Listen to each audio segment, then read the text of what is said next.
안녕하세요. 서울대학교 원자력 정책센터와 함께하는 사단법인 아침의 사기 에너지 학교를 시작하겠습니다. 저는 사단법인 아침의 정다희 연구원입니다. 지금부터 제12강 원자력에 대하여라는 주제로 서울대학교 원자력 정책센터 박석빈 연구위원님께서 강의를 해주실 것이며, 사회는 서울대학교 원자력 정책센터 박상덕 위원장님께서 진행해 주시겠습니다. 위원장님, 부탁드립니다. 예, 안녕하세요. 서울대학교 원자력 정책센터의 박상덕입니다. 오늘 소개드릴 박석빈 상무님은 저와 같이 정책센터에 근무하고 있어서 제가 소개하게 됐습니다. 어, 오늘 우리가 하는 강의는 서울대 원자력 정책센터와 함께하는 사단법인 아침의 사기 에너지 학교 12강이 되겠습니다. 박석빈 상무님은 지금 사실 상무는 아니시고 퇴직을 하셨는데 이제 저희들이 평상시에 그렇게 부르고 있습니다.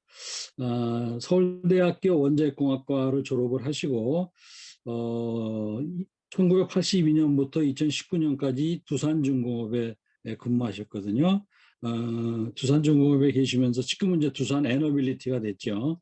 한빛 3, 4호기 사업 책임자, 북한 경수로 사업 책임자, 원자력 기술 설계 책임자, 핵심 기술 국산화 추진단장, 원자로 냉각제 펌프 기술 개발 책임자로 근무하셔서 우리나라 설비 분야의 기술 자립에 가장 앞장서서 일을 하셨다.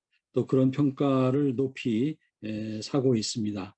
특히 RCP 국산화와 관련해서는 우리 원자력의 마지막 미자립 기술 RCP를 국산화해서 지금 신한울 1호기에 들어가서 돌아가고 있다. 이런 말씀을 드리겠습니다. 지금은 저와 함께 서울대 원자력 정책센터의 연구위원으로 근무하고 계십니다. 뭐 수상도 많이 하셨는데 영광 3, 4호기 준공 표창, 또 원자력 발전 30년 유공 산업 포장을 받으셨습니다. 마이크를 박석빈 연구위원님에게 넘기도록 하겠습니다. 방금 소개받은 박석빈입니다. 안녕하세요. 제가 지금부터 드릴 말씀은 그동안 여러 전문가들이 원자력에 대해서 얘기한 거를 제 나름대로 총정리한다는 생각으로 한번 얘기를 만들어 봤습니다. 이 내용은 원자력을 하는 사람이라면 상식적으로 이 정도는 파악을 하고 있어야 되지 않겠느냐 해가지고 제가 정리를 했고, 여기와 관련해서 혹시라도 그 궁금한 점이 바로 생기시면 바로 질문을 해주시면 바로 그 답변을 하는 그런 방식으로 제 얘기를 해나갈까 합니다. 제가 얘기할 원자력에 대한 얘기는 원자력의 경제성, 원자력의 기술의 개발사, 원자라는 게 뭐냐, 왜 과학적 이해가 필요합니까?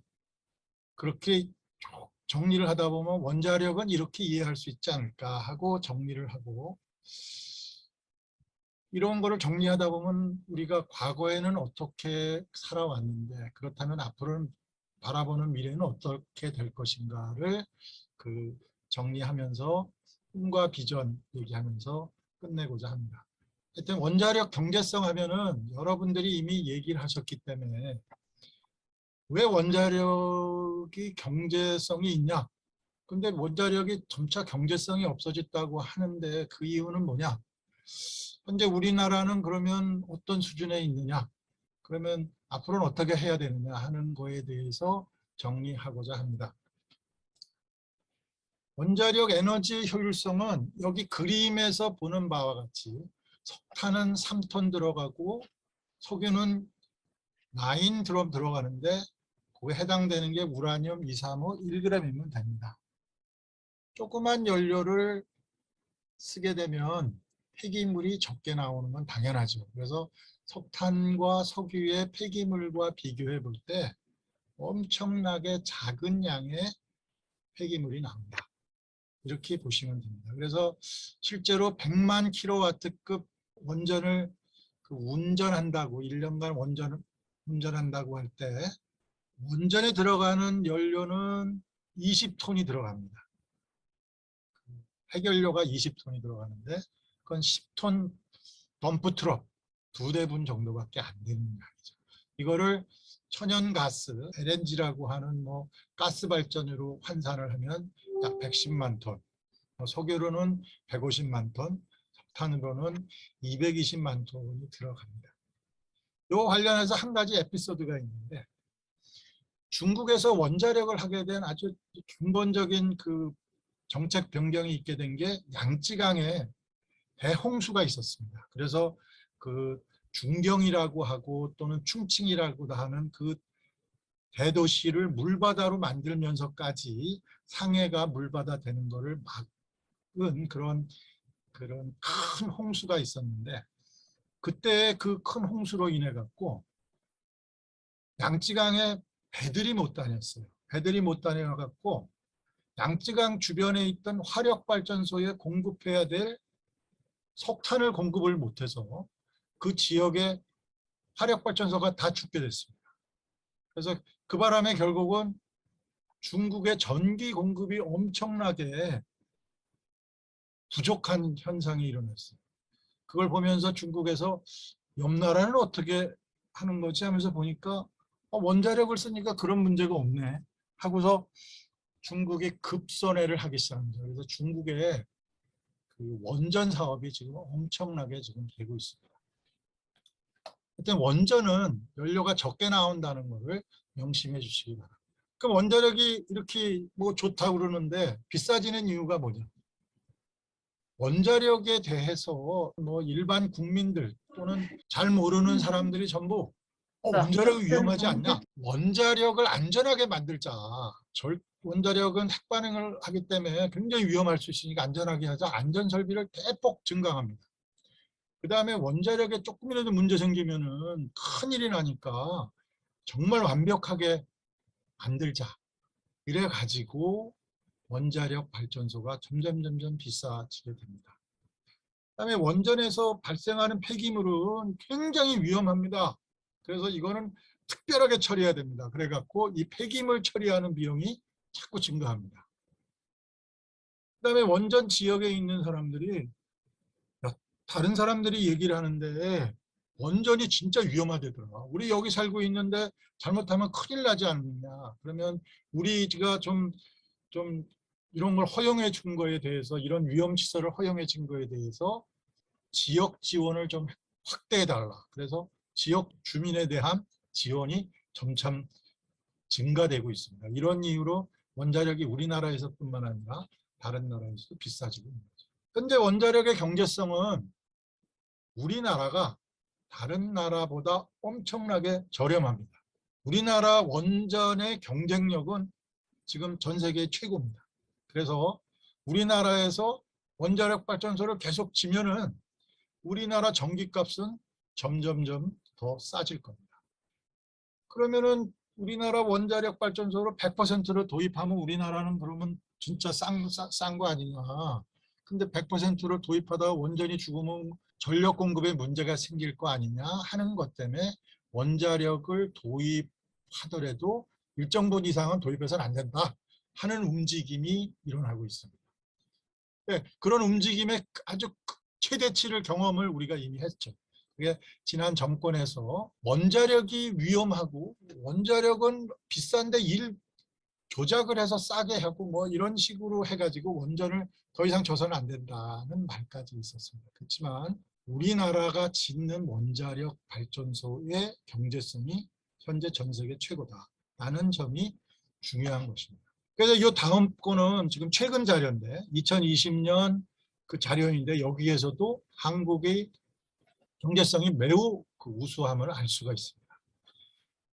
여기 뭐 오버나이트 코스트라고 하는 원자력 발전 초기 건설가에서도 우리나라가 러시아, 중국보다도 엄청 지금 싼 그런 가격을 보여주고 있습니다.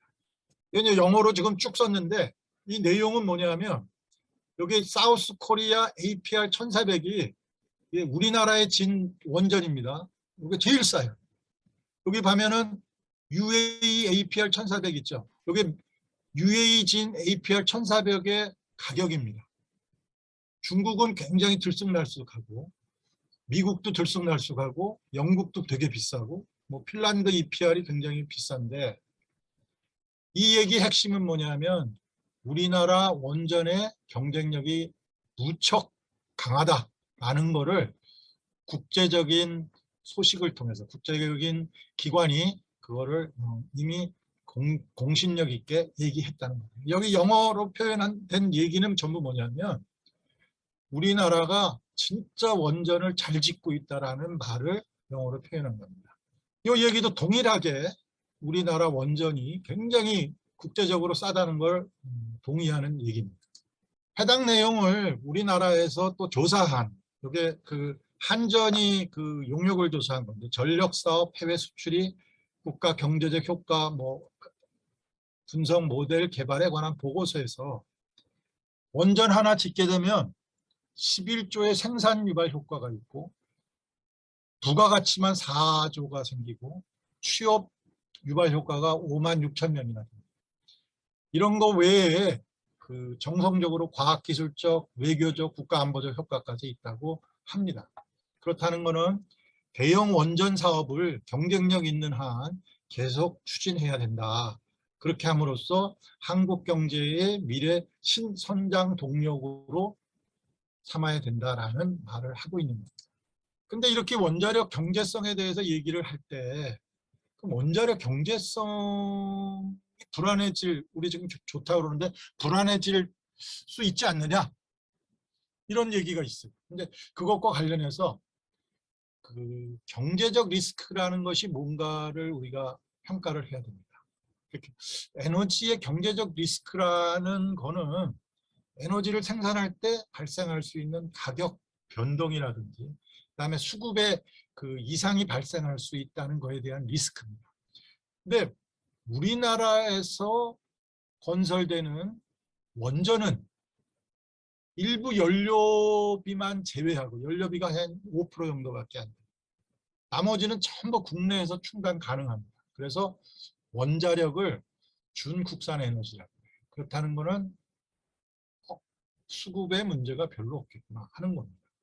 그다음에 연료가 지금 필요한데 연료를 만약에 제때 공급하지 못하면 어떻게 될 거냐 하는 그런 부분에 연료는 우리나라는 그 18개월마다 3분의 1씩 바꿉니다. 그러면 3번 바꾸니까 18개월 3주기 하면 54개월 치에 해당되는 연료를 이미 원전에서는 보유하고 있다는 거죠. 그러면 54개월 동안 연료 수급 불안이 있더라 하더라도 원전은 전기 생산하는데 문제가 없습니다. 이렇기 때문에 원전은 에너지 안보가 강하다라고 주장을 하고 있는 거죠.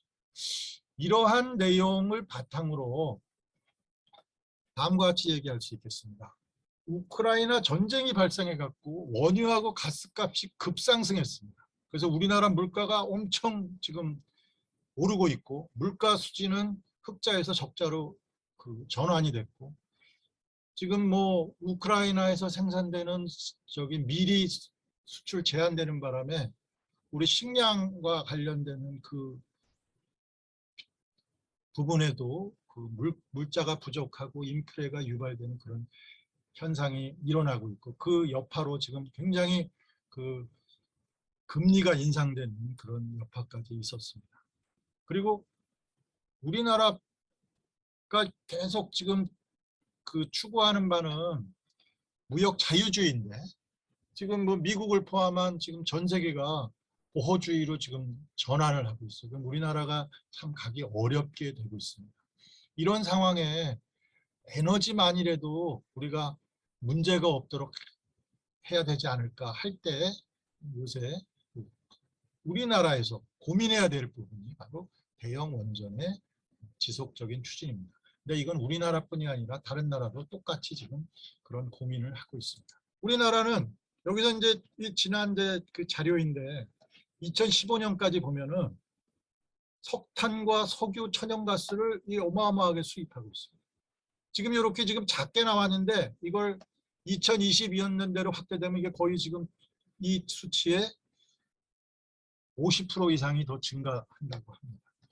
이런 내용을 볼 때 우리가 더 이상 석유와 가스에 의존하는 그런 에너지 산업은 전환을 할 필요가 있습니다. 근데 지난 정권에서는 이걸 전환한다고 하면서 재생에너지를 도입했습니다. 근데 재생에너지는 석유와 가스를 대체할 만한 형편이 못 됩니다. 그리고 그 석유와 가스를 대체할 역량이 있는 원자력을 없앰으로 해가지고 더욱더 석유와 가스에 의존하게 되는 그런 상황이 지금 발생하게 되는 것입니다. 요거는 또 국제적인 그 데서 그 정리한 내용인데, 미국이 셰일가스로 인해 갖고 점차 안정된 방향으로 이렇게 갑니다. 미국은 에너지 안보상 안정된 위치로 가는데, 일본하고 한국은 이 높은 곳에 있어요. 아직도 에너지 안보에 굉장히 취약합니다. 이 사유는 이 다른 그림에서 보듯이 이 중동 지역이 점점점 오일 마켓에서 차지하는 비중이 점점 더 커지기 때문에 결국 이 중동 오일을 수입하는 그 나라들, 이런 나라들이 대표적인 나라들입니다. 이런 나라들의 에너지 안보 리스크는 점점 더 커진다. 그럼 어떻게 해야 되냐? 이렇게 커지는 이 석유와 셰일가스, 가스의 수입을 어떻게 하면 줄일 수 있을까? 그걸 고민해야 된다는 거고, 그 고민의 핵심이 원전의 확대에 있습니다. 한국원자력연구원에서 그 과학적으로 방식으로 이걸 정리를 한 겁니다. 그랬더니 이 에너지 안보 지수를 평가해 보니까 원자력이 가장 우수하고 그 다음에 풍력하고 태양광순이라고 합니다. 그래서 원자력도 하고 태양광도 하고 풍력도 합시다. 이렇게 가면은 우리가 환경 친화 속에서 에너지 안보도 달성될 수 있는 것으로 나타나고 있습니다.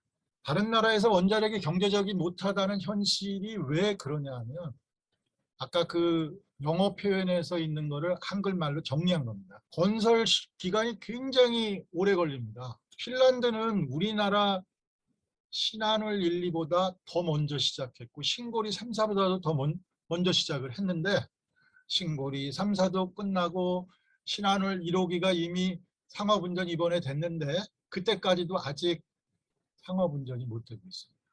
미국의 AP1000이라고 하는 그 보글 그 원전 건설을 지금 하고 있는데 언제 상업화될지 지금 장담을 못하고 있습니다. 이렇게 건설에 장시간이 소요됨으로 해가지고 그 건설에 필요한 돈을 빌려와야 되는데, 그 빌려오는 돈을 그 갚기 전에 이자가 발생합니다. 그 이자가 너무너무 지금 커지고 있습니다. 그래서 대형 원전 더 이상 짓지 말자, 이런 게 그 다른 나라에서는 지금 얘기가 나오고 있는 거죠. 이게 지금 미국이 이렇게 그냥 갑작스럽게 비용 부담이 이렇게 커졌다는, 한국은 요 맨 밑바닥에 있어요. 두 번째가 방사성 폐기물 관리 비용이 엄청나게 증가돼 가지고 발전 원가에 추가 부담이 됩니다. 우리나라도 그 고준위 방사성 폐기물이라고 하는 사용 후 해결료를 지금 방향을 정하지 못하면 문제라고 계속 강조하고 있습니다. 그러니까 이 방향을 어떻게 갈 거냐 하는, 그것이 결국 원자력을 경제적으로 갈 거냐 말 거냐의 핵심 사항 중에 하나입니다. 또 다른 하나는 후쿠시마 사고를 그 비용 환산을 하다 보니까 엄청난 비용이 들어갔습니다. 그 엄청난 비용을 원자력 손해보험으로 커버를 하려고 하니까 커버가 안 돼요.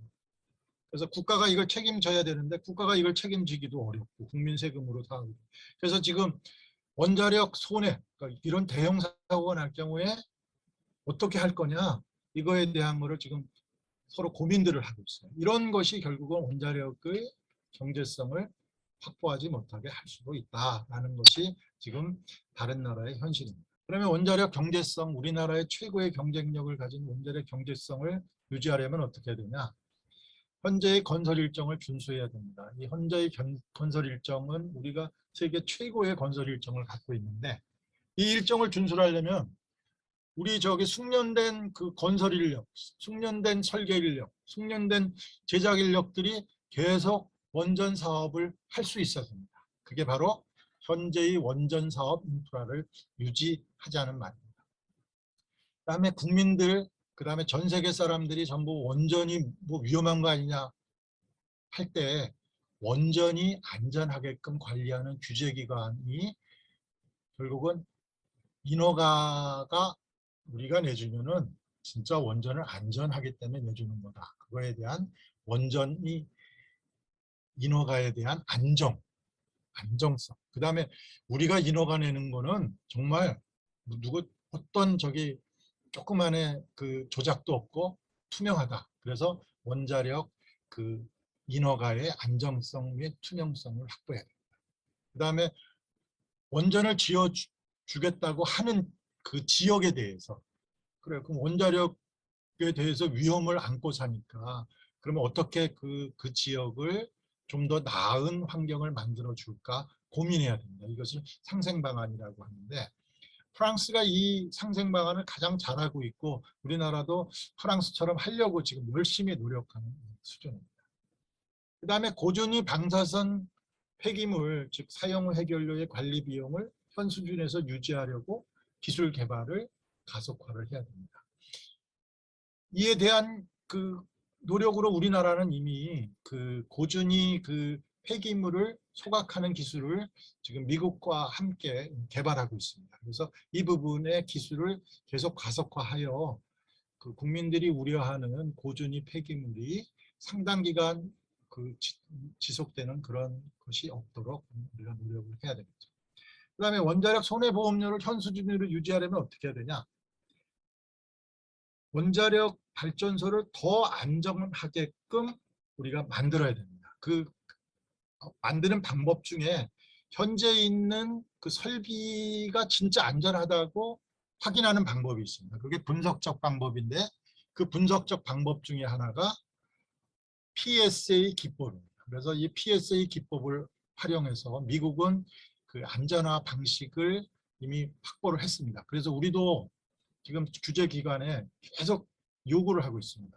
우리도 이 PSA 기법 포함해서 규제를 하고 인허가를 안정성 있게 해달라고 얘기를 하죠. 그렇게 되면 결국은 원자력이 안전하니까 손해보험료는 작게 됩니다. 그래서 손해보험료는 사고 크기하고 빈도인데 사고 크기가 지금 크다고 지금 후쿠시마에서 얘기되니까 확률을 줄여버리면 손해보험료를 줄일 수가 있게 됩니다. 그래서 아예 제로로 만들려고 하는 노력을 지금 우리가 같이 함께 하고 있습니다.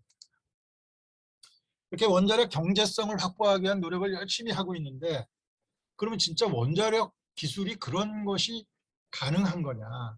그래서 우리가 진짜 이게 아니면은 그 원자력 기술이 좀 부족한 거 아니냐 하는 부분과 관련된 얘기를 해서 원자력이 진짜 안전하다라는 얘기를 정리를 한번 해볼까 합니다. 그래서 원자력의 개발사는 원자에 대한 규명서부터 시작해서 우리가 원자력이 위험하다고 한 것이 원자폭탄을 먼저 개발했어요. 평화적 이용보다. 그 바람에 원자력은 위험하다는 인식이 먼저 생기게 됩니다. 그래서 이 부분과 관련해서 원자력 평화 이용을 충분히 활성화하고 원자폭탄이 더 이상 사용되지 않도록 하는 국제적인 그 협력 체제를 강구한다면 여기 이제 북한도 여기 껴가지고 북핵이 더 이상 그 없도록 하는 북한으로부터의 남쪽으로의 핵폭탄 투하라는 그런 사건이 없도록 이렇게 하게 된다면 이 부분이 없어집니다. 결국은 원자력의 평화적 이용을 통해서 본격적인 원자력의 시대가 갈 수 있다는 거죠. 그럼 원자라는 게 뭐냐? 우리 원자를 아는 사람이 아무도 없어요. 그 안다는 거는 우리가 눈으로 확인하고 뭐 귀로 듣고 그 다음에 이런 시청과 교육을 통해서 해야 되는데 원자를 볼 방법이 없어요. 근데 과학자들이 원자를 그 전공한 그 과학자들은 이렇게 말합니다. 원자는 원자핵과 전자로 이루어졌다. 원자도 안 보이는데 그렇게 떠드는 거예요. 그리고 그 원자핵은 양성자와 중성자로 되어 있는데 어떤 원자는 양성자 개수가 하나, 중성자 개수가 하나고 어떤 거는 양성자 개수가 92개, 나머지 190개가 한 그 중성자다. 뭐 이런 식으로 얘기를 합니다. 근데 사실 확인을 어떻게 하지? 그때 필요한 것이 과학입니다. 그래서 과학적 모델을 만들었는데 그게 이제 양자역학이라고 하는 수학적 모델입니다. 이게 굉장히 어려운 모델이라 일반 사람들한테 설명하기가 무지무지 어렵습니다. 그래서 미국이 채택한 방법이 있어요. 양자역학을 설명하는 그 원자를 잘 알지 못하고 원자핵을 잘 알지 못할 때 우리가 그거를 진짜인지 가짜인지 이해하는 방법이 뭐냐? 엄청나게 윤리적으로 검증된 과학자가 원자력의 전공을 아주 핵심 깊게 그 전공한 그 윤리가 깊은 아주 도덕적으로 깨끗한 그 전문가가 얘기하는 거를 믿는 겁니다. 그래서 미국은 원자력을 관리하는 사람은 윤리적으로 깨끗하도록 그 규정하고 있고 이 사람이 진짜 전문가인가를 검증하고 그래서 그 사람이 그거를 관리하도록 그렇게 정하고 있습니다. 우리나라는 이 부분이 지금 부족해요. 그래서 우리가 지금 그 정부에다가 요구하는 거는 정치하는 사람들이 이걸 모른다. 전문가들만이 아는데 원자력에 대해서는. 그럼 그 전문가가 진짜 윤리적으로 깨끗한 사람인지를 검증해서 그 전문가들이 판단을 하도록 하고 그거를 우리가 받아들이도록 하는 미국식 방식을 채택하자. 지금 이렇게 얘기를 하고 있는 겁니다. 근데 이 전문가들이 얘기하는 얘기는 정말 무섭습니다. 원자도 안 보이는데 원자핵이라는 아주 원자보다도 어마어마하게 작은 그 뭉치들끼리 서로 부닥치면은 어마어마한 핵반응이 일어나는 거예요. 그래서 에너지가 거기서 생성되고 그걸 우리가 사용하면 정말 미래는 우리 꿈만 같이 될 거다라고 주장을 했고 그 주장의 현실이 지금 원자력 발전소가 된 거죠. 제가 이렇게 이제 얘기를 하면서 핵이란 뭐냐 이렇게 설명해봐야 이거는 이해가 잘 안 됩니다. 그래서 그냥 전문가들이 얘기하는 거를 믿고 그다음에 그 전문가가 진짜 윤리적으로 깨끗한 사람인지 확인하는 그런 것만 해주시면 됩니다. 그래서 그거를 국가가 체계적으로 그런 시스템을 만들어야 됩니다. 그래서 우리가 계속 그 국가에 그러한 거를 요구를 하고 있죠. 그래서 이제 원자력 에너지라는 게 뭐냐? 아까 제가 말씀드린 그겁니다. 너무나도 작은 세계에서 너무나도 큰 에너지가 나와서 우리가 눈에 안 보이는 데서로부터 그 에너지를 받을 수가 있습니다. 그 얘기는 원자력 에너지는 다른 말로 얘기하면 과학적 에너지라는 겁니다. 과학이 없으면은 이 에너지를 만들 방법이 없어요. 그래서 과학적 에너지라고 우리가 다른 말로 표현을 합니다. 그래서 이 과학적 에너지는 과학자가 없으면은 도저히 만들 수가 없습니다. 그래서 이 과학자들이 계속 지속적으로 과학을 연구하고 개발할 수 있는 환경 또한 만들어야 됩니다. 그래서 원자력 에너지를 하려면은 그 이룩해야 될 그런 체계가 굉장히 많다는 것을 다시 한번 말씀드립니다. 원자폭탄에 대해서는 얘기를 하지 않으려고 하는데 아까 얘기한 그 원자핵들을 아주 한꺼번에 뭉쳐버리면은 어마어마한 그 핵반응이 일어난다. 그래서 그 핵반응은 일반 폭탄보다도 뭐 수만 배 정도 크다 했는데 정치가들이 하나도 안 믿었어요. 근데 일본의 그 후쿠시마하고 나가사키에 나고야인가 나가사키인가에 떨어진 그 핵폭탄을 보고 나서 야, 이거 큰일이다 해가지고 그 다음부터 원자폭탄을 통제를 해야 되겠다고 관리하게 됩니다. 그래서 원자폭탄을 만드는 방법은 간단하지만 이 실제로 방법만 간단하지 그거와 관련되는 프로세스는 엄청나게 비용이 많이 들고 그 다음에 공정이 굉장히 장시간 필요합니다. 그래서 이거를 아예 그 방식을 가지 않도록 관리하는 그런 그 관리를 지금 미국이 전 세계에 요구를 해서 지금 하고 있는데 그게 핵 안보 정책이라고 합니다. 그래서 우리나라도 여기 그 핵폭탄을 갖고 있지 않지만 여기에 포함돼 갖고 이 핵무기가 발생하지 않도록 함께 하고 있는 것이죠. 결국은 원자로라는 것을 통해서 그 평화적으로 그 에너지를 이용하고자 합니다. 그러면 원자력을 왜 지속해야 되는가 하는 그 의문이 생깁니다.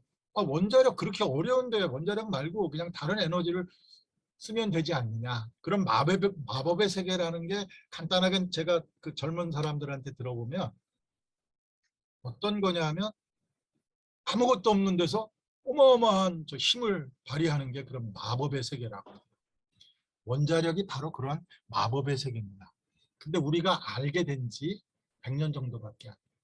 그러면 앞으로 얼마나 이게 발전할지 지금 현재 평가하기에는 조금 이른 에너지다. 그리고 현재 원전을 통해서 안전하게 전기로 변화할 수 있음이 확인이 됐습니다. 그 다음에 이 원전은 환경에 이산화탄소하고 미세먼지를 발생하지 않아요. 그 다음에 에너지 안보가 굉장히 뛰어납니다. 특히 우리나라에서는 독자적으로 우리나라가 원자력 발전소를 질 수 있어요. 그럼 우리나라에서 원자력 발전소로 전기를 많이 생산해 갖고 전기를 중국이나 일본, 뭐 북한에도 수출할 수 있고 이렇게도 할 수 있습니다.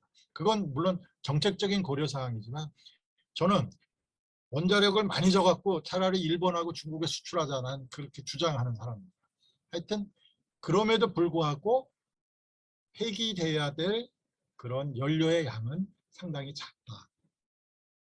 그리고 우리가 얘기하는 고준위 방사성 폐기물, 이거는 사실은 우리가 현재까지는 사용하지 못하는 에너지 덩어리다. 자원의 덩어리다. 그러면 이거를 다 사용할 수 있도록 우리가 계속 기술 개발을 해야 되지 않느냐. 이래서 저는 원자력을 계속 지속적으로 개발해야 된다고 주장하는 바입니다. 기술 발전의 역사로 배우는 원자력의 지속 가능성이라는 게 무슨 말이냐면 요게 나와 있는 요 포탈에서 그 정리를 한 겁니다. 시간이 쭉 갈 때 그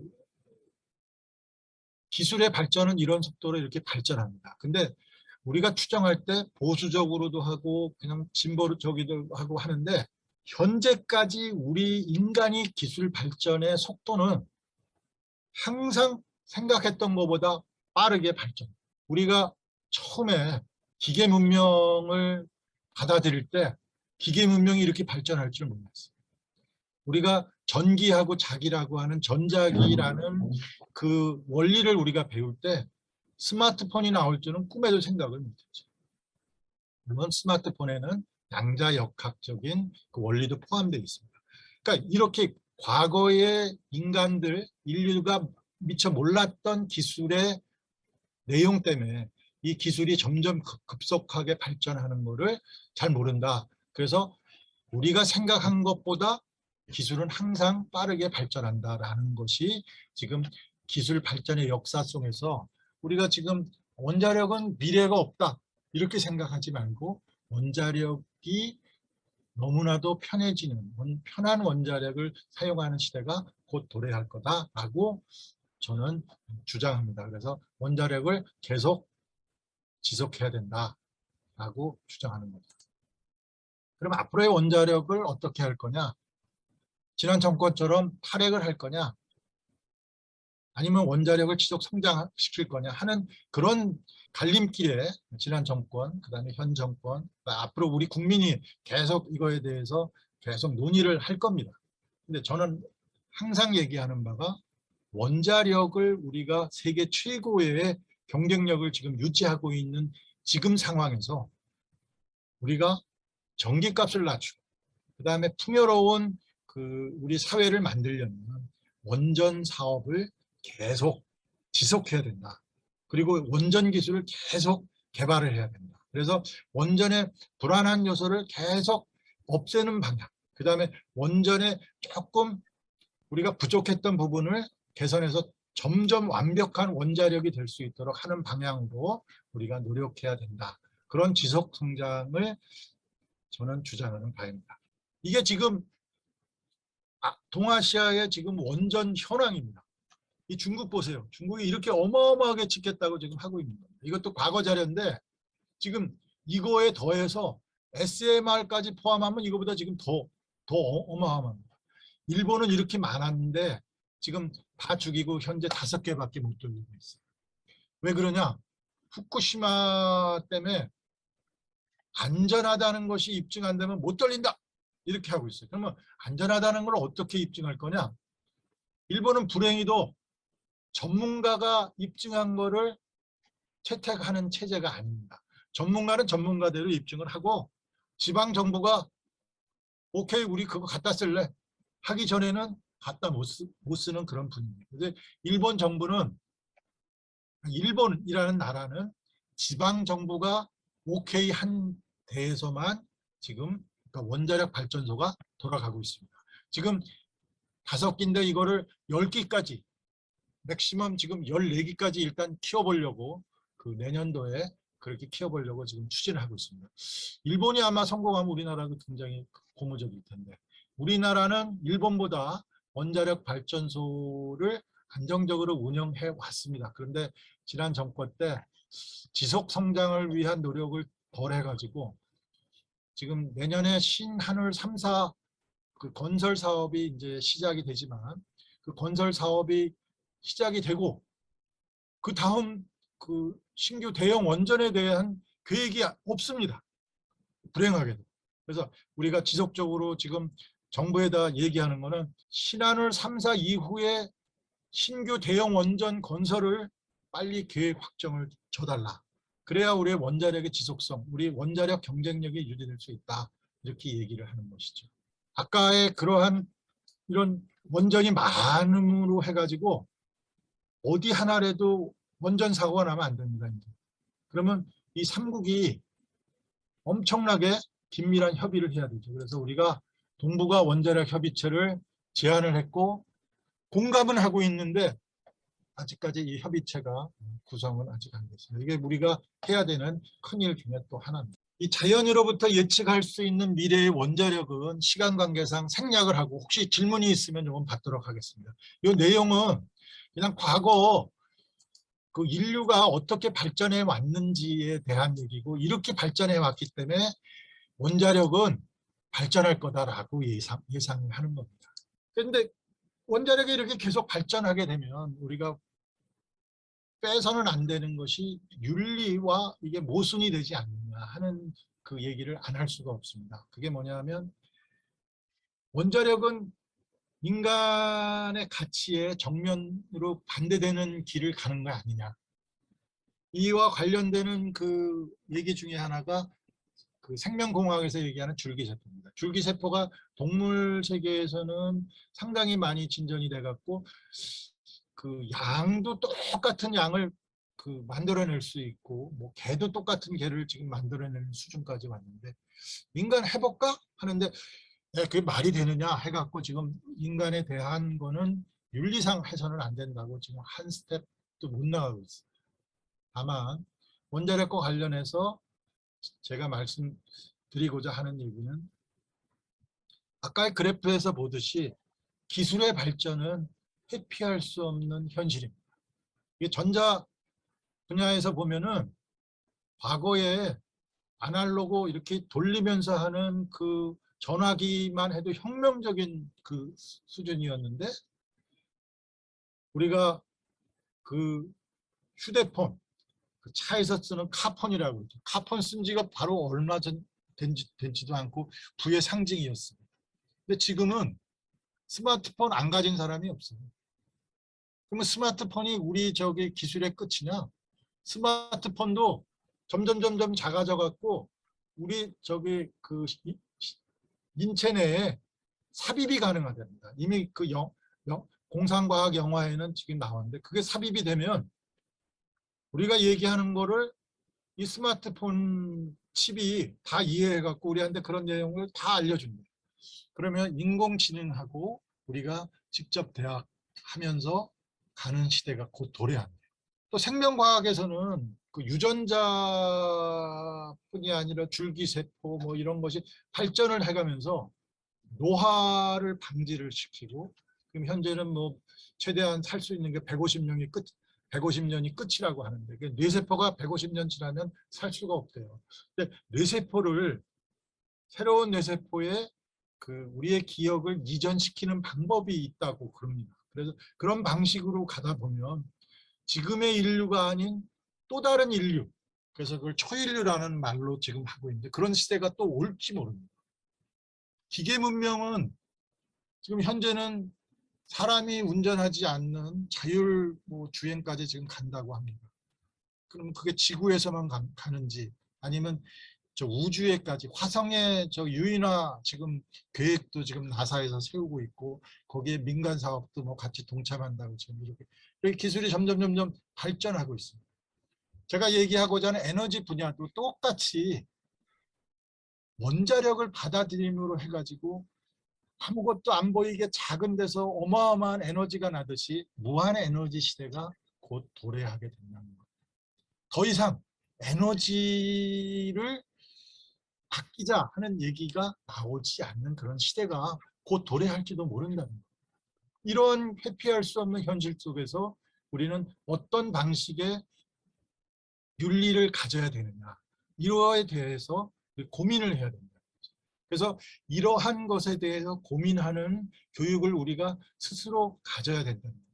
이런 걸 고민하려면 전부 새롭게 접하는 그 기술이고 문명이고 이 콘텐츠이기 때문에 결국은 우리끼리 서로 얘기하고 어떤 길이 난지 논의를 해서 한 스텝 한 스텝 나가야 됩니다.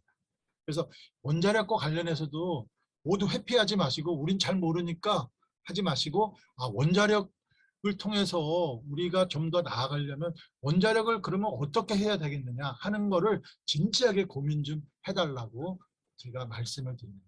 그래서 원자력 이렇게 들으시면은 앞으로 원자력이 제대로 되려면은 최소한 더 이러한 그 가치 기준은 가져야 돼 하고 그런 얘기도 얘기해 주시고 그러시기를 바랍니다. 그래서 제가 요 얘기는 좀 드렸습니다.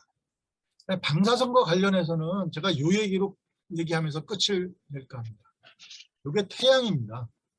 태양에서 어마어마한 방사능이 지금 오고 있습니다. 이거를 이렇게 된 게 반데르 바알스라고 하는 그 이온 체계인데 이런 이온 체계가 다 막고 있어요. 여기에 수많이 작은 그 입자들이 있어 갖고 있는데 요게 지구입니다. 요게 이러한 반데르바 대가 어떻게 형성되냐? 지구의 자기장에 의해서 이게 형성이 됩니다. 그래서 상당 부분 그 방사선을 여기서 차폐를 해요. 그리고 여기 대기권이 또 있어요. 대기권에서 또 차폐. 그럼에도 불구하고 우주 방사선이 지구를 때립니다. 그래서 우리가 맞는 이 방사선을 뭐라고 그러냐면 자연 방사선이라고 그러고 자연 방사선은 과학자들이 뭐냐면 그건 맞아도 돼. 여태까지 살면서 문제 없었잖아. 그 과학자들이 이 시간을 이렇게 계산하는 과학자들도 있어요. 이 지구가 45억 년이 됐다고 합니다. 그 다음에 지구에 유기물이 생성이 된 지 한 25억 년이 됐다고. 25억 년 동안 유기체가 이 방사성 물질을 막 맞았어요. 25억 년의 데이터가 축적이 된 겁니다. 이 지구에. 근데 지구에 생명체가 살고 있어요. 그래서 방사능 위험하다는 하지 마. 저는 이렇게 주장합니다. 왜? 방사능 맞고 지금 살고 있잖아요. 그러니까 방사능이 위험하다고 주장하려면은 이 우주 방사선을 견뎌서 살아온 이 메커니즘 이거를 규명한 다음에 그 얘기예요. 제가 이렇게 얘기를 하면 거기까지 가는데 돈이 얼마나 되는데 아직 거기 가려면 아직 멀었다고 지금 얘기하면서 그래도 좀 방사선이 위험하다고 해야 우리가 연구 자금이 나오는 거야. 이렇게 주장합니다. 이건 안 됩니다. 방사능이 우주 방사능을 초과할 만한 그런 위험성이 있을 때는 우리가 확실하게 제어합니다. 원자력 발전소에서도 우주 방사선보다 작게 나오도록 관리를 하고 있죠. 그러면 우리 가이드라인 뭐냐? 우주 방사선보다 작으면 문제가 없는 거예요. 제 주장입니다. 이건. 다른 주장을 하는 사람들이 많은데 이거는 25억 년 동안 우리 생명체가 살아온 것이 입증을 하고 있다. 제가 감히 주장하는 거예요.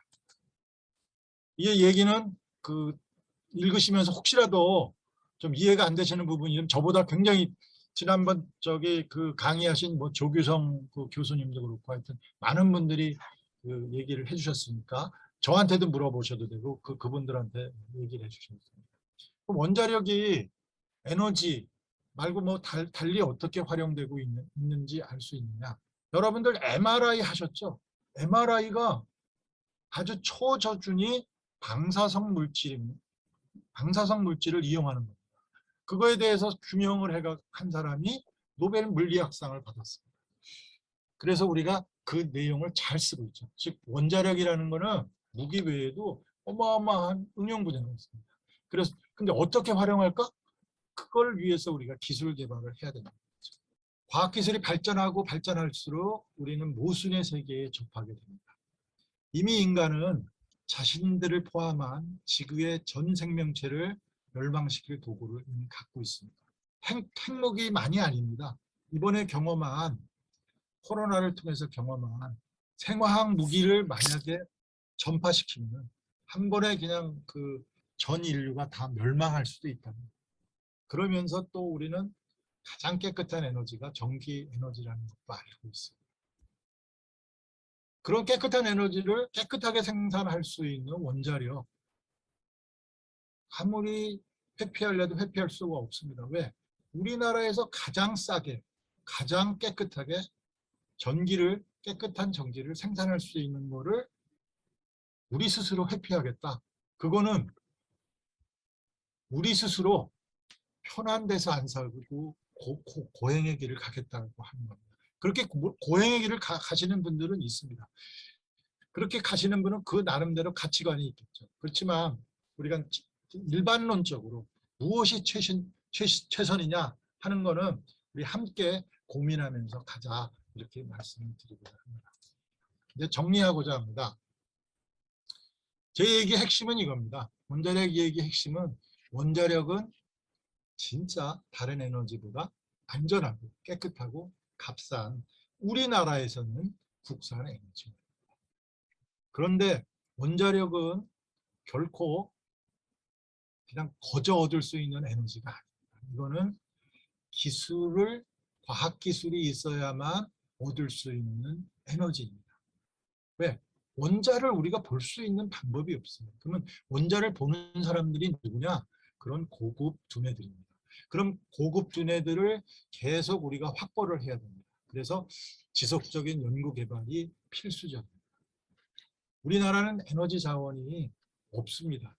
근데 다행히도 원자력을 하게 되면 우리가 다른 나라에서 어마어마한 에너지 전쟁이 일어나도 3, 4년 동안은 까딱없는 그런 에너지 강국이 될 수가 있습니다.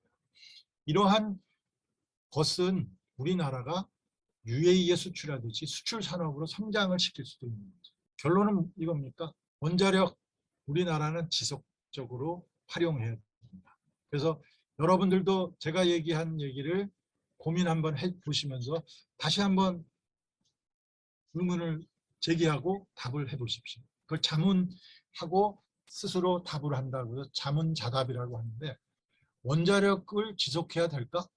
내가 진짜 그걸에 대한 답을 갖고 있을까? 그리고 답을 내주고 난 이것 때문에 부족한데 그러면 그러한 부족한 부분에 대해서 의문 제기를 하시면은 저희들이 그 의문에 대해서 답을 해드리도록 노력을 하겠습니다.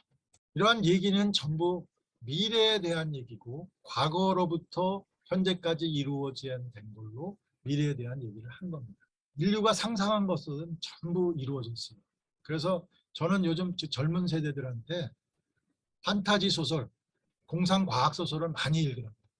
그런 것을 많이 읽으면 읽을수록 창의력이 생성된다고 말합니다. 그래서 우리는 꿈을 갖는 그러한 젊은 사람들이 되어야 한다고 얘기하는 거죠. 결과적으로 이렇게 꿈은 과학적 사실 확인 과정을 통해서 다시 현실화를 할 수 있고 그래서 그것이 우리 인류에 필요한 생활로 와닿게 됩니다.